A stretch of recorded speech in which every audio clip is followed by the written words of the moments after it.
Confined space entry. What is a confined space? It's big enough for a person, it's got limited access, and it's not designed for continuous human occupancy. Big enough for a person means that your whole body must be able to fit inside. Limited access generally means one way in or out. ANSI has gone farther to say limited means you need to use your hands to make an escape. In this picture, access is limited as you must use your hands to climb the ladder. Not meant for human occupancy. Examples include air ducts, pipe chases, tanks, and other large containers.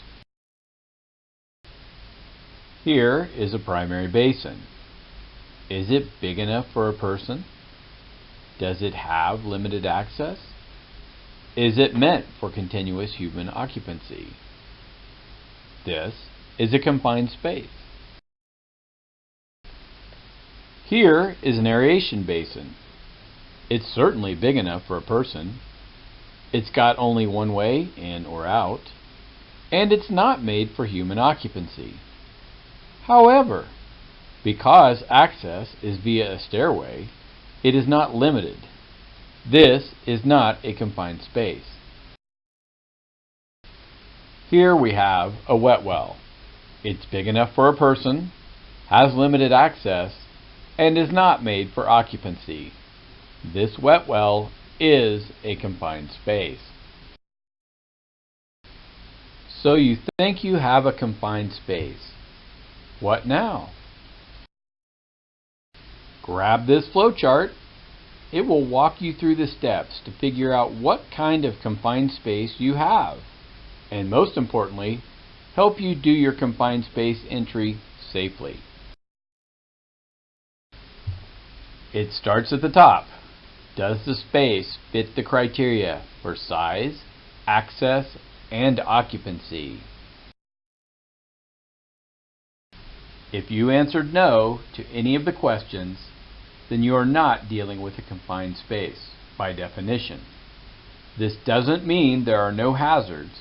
It just means we don't need to use the confined space procedures. Alright, it meets the definition of a confined space.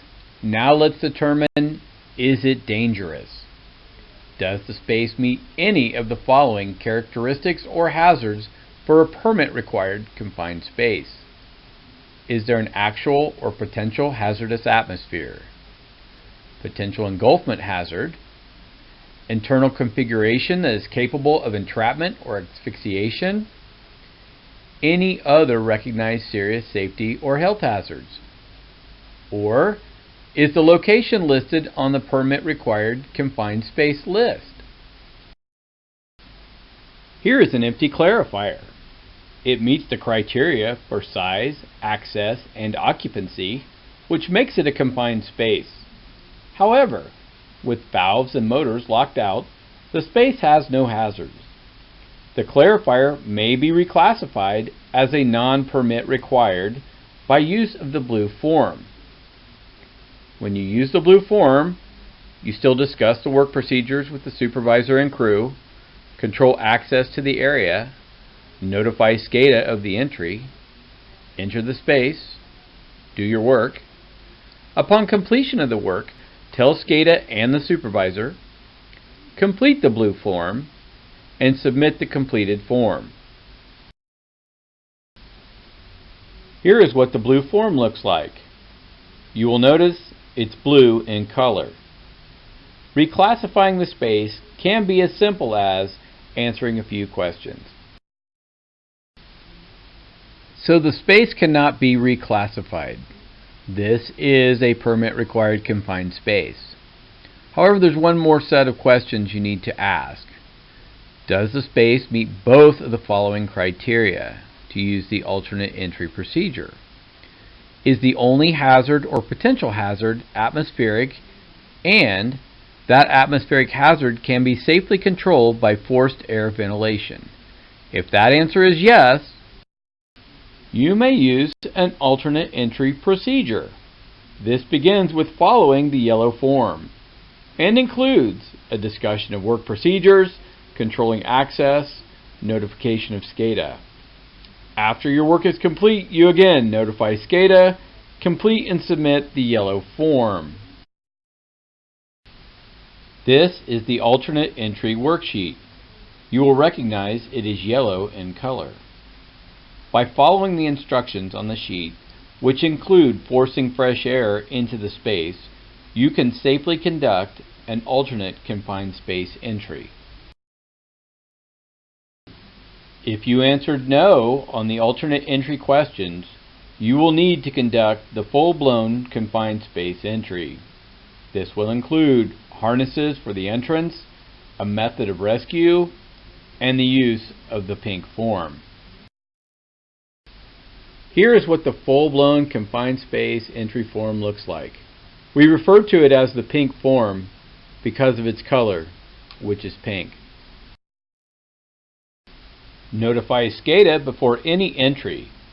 The Clark County Fire Department will want to be forewarned if they need to do a technical rescue. Next, we will meet the confined space entry team, including the entry supervisor, the entrant, the attendant, and if required, a method of rescue. The entry supervisor selects the correct paperwork for the type of entry to be performed. Make sure that a method of rescue is in place if it's required. Makes the final determination if the space is indeed safe to enter. May be inside the space or outside, and can call a halt to the entry at any time. The confined space entrant is aware of the hazards in the space, has been trained on confined space entry, and can halt the entry at any time. The attendant, sometimes referred to as hole watch or top man, never enters the space, continuously monitors the atmosphere in the space, documents the personnel who do enter, stays in contact with the entrants either verbally or via radio, has a method to contact rescuers, and can halt the entry at any time. The confined space supervisor may double as an attendant as long as they do not enter the space. A method of rescue is required for the full meal deal, permit required, pink form using confined space entry. There are two acceptable methods of rescue. The entry method, where a team of specially trained personnel enter the space, and the non-entry method, where a rescue device, such as a tripod, is used to drag the person out of the space. The dragging non-entry method is the one we use here. Remember this slide. Most confined space fatalities are poorly trained rescuers. Don't be one of them. Here are some first responders practicing a confined space entry rescue. Let's see if we can identify the confined space roles. Who is the supervisor? Notice he's not wearing safety glasses. Who is the entrant? He looks none too happy about it either. The attendant? Well, by process of elimination, we've figured that out. And the method of rescue?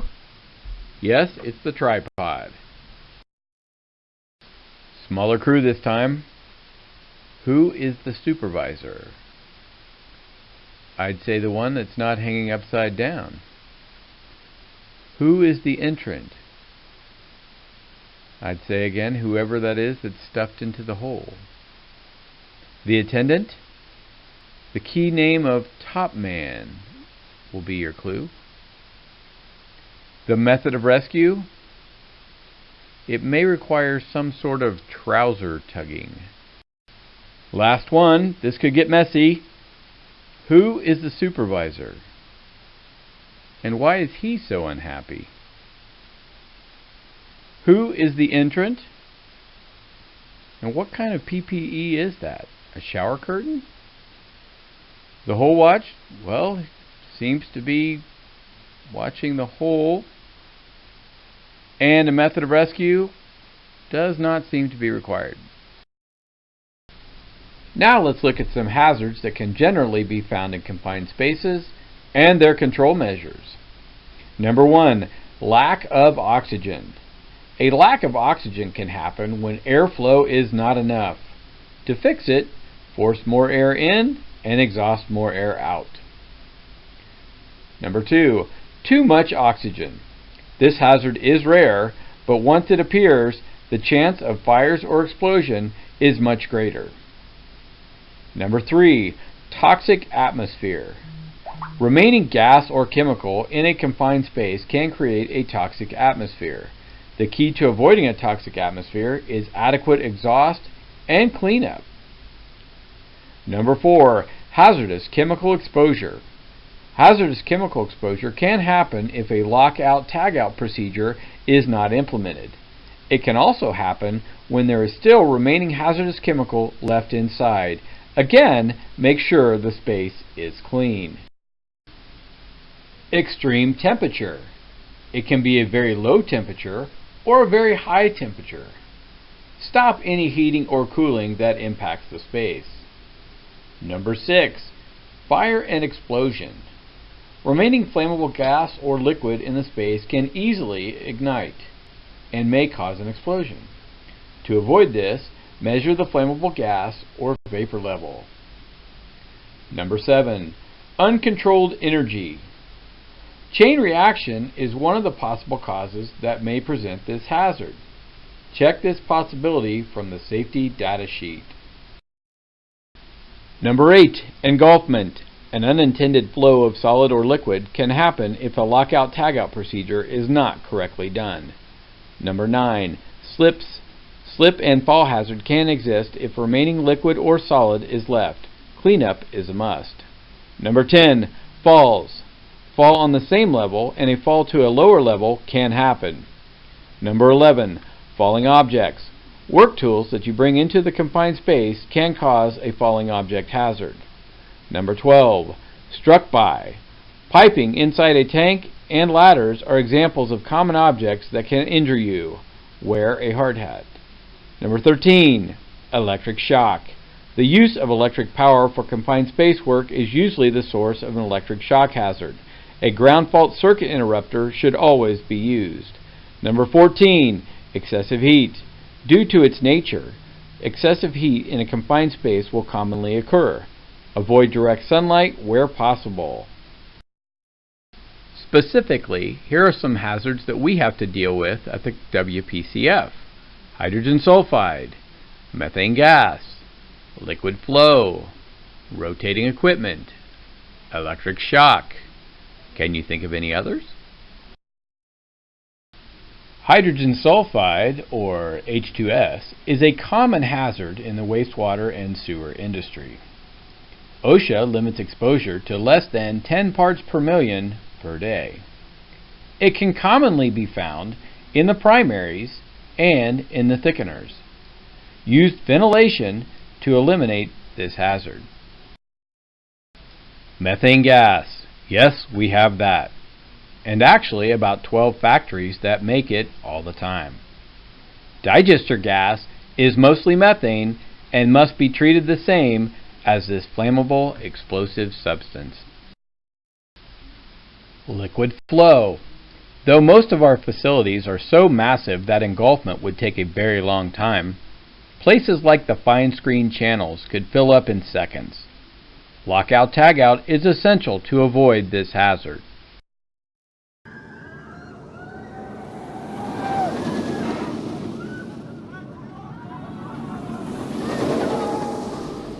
Our confined space rotating equipment hazards are thankfully very slow moving. Clarifier arms and sludge collection flights and chains can still mess up your day. Lock them out. Electrical shock. While we do have a number of electrical vaults on site that are indeed confined spaces, Intact wires and conduits do not imply a special hazard. However, splices and exposed lugs would be a cause for extra concern, as well as extension cords and power tools brought into the space. Make sure this equipment is undamaged. Can you think of any other confined space hazards that you may see here? Spiders? Other critters? Take your time when planning your confined space entry. In summary, a confined space is big enough for a person to fit into, has limited access, and is not designed for continuous human occupancy. ANSI suggests that a space has limited access if it requires the use of your hands to exit. The confined space flowchart will assist you in picking out the correct type of entry. A confined space with no hazards can be reclassified as non-permit required. A permit-required space with only atmospheric hazards that can be eliminated by forced air ventilation may be entered using the alternate entry method. A full-blown permit-required confined space entry requires a method of rescue be in place before entry begins. The confined space supervisor selects the entry paperwork, coordinates the method of rescue, determines if the space is safe to enter, and may halt the entry at any time. The confined space entrant is aware of the hazards, has been trained, can halt the entry at any time. The attendant never enters the space, continuously monitors the space, documents the entrance, stays in constant communication with the entrance, has a means to summon help, and can halt the entry at any time. Most confined space fatalities are poorly trained rescuers. If you have any questions on confined space entry, please bring them up to your training provider.